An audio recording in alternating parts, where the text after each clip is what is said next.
Hello, today I'm going to walk you through my assessment technologies that I created for our class.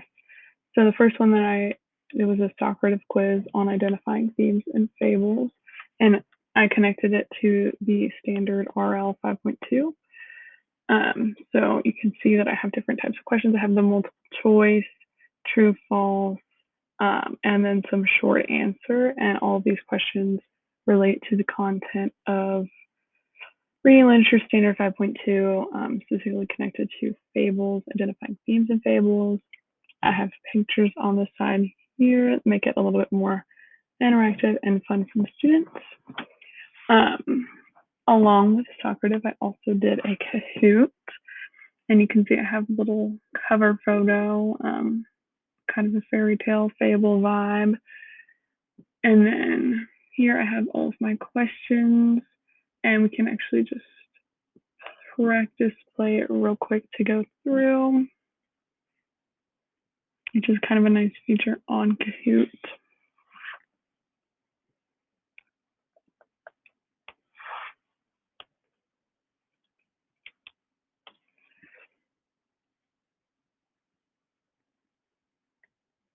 So it's all about identifying themes and fables. I did the same content for every assessment technology. And there are 2 right answers for this one. So I just made that available for students to pick one of the 2. And I provided pictures for each of them. And there's a video on the last one.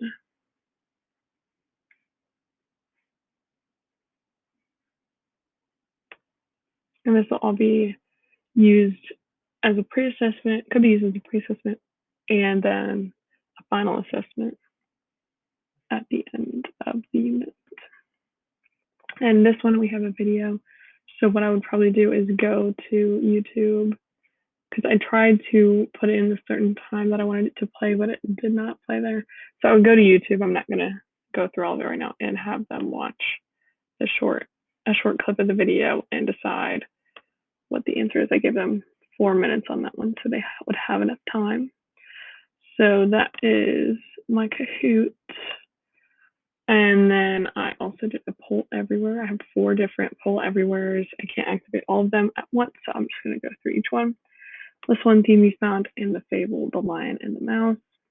So this one is a open response.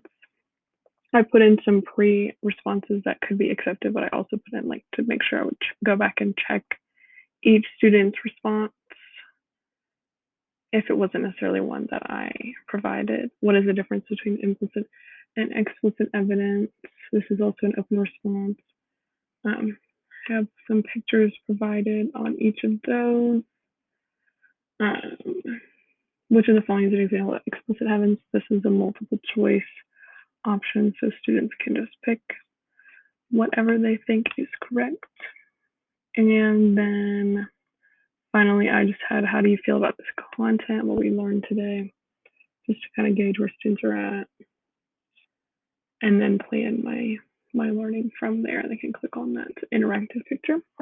And then Blickit is the resource that I told you about that my field advisor introduced to me. So I've created one before about kindergarten shapes. This one is about RL 5.2. And you can put cover pictures on each question. I decided, that this question would have more answer options, and they're pretty much all the same questions that I had for my other assessment technologies, but something really cool that you can do is to actually decide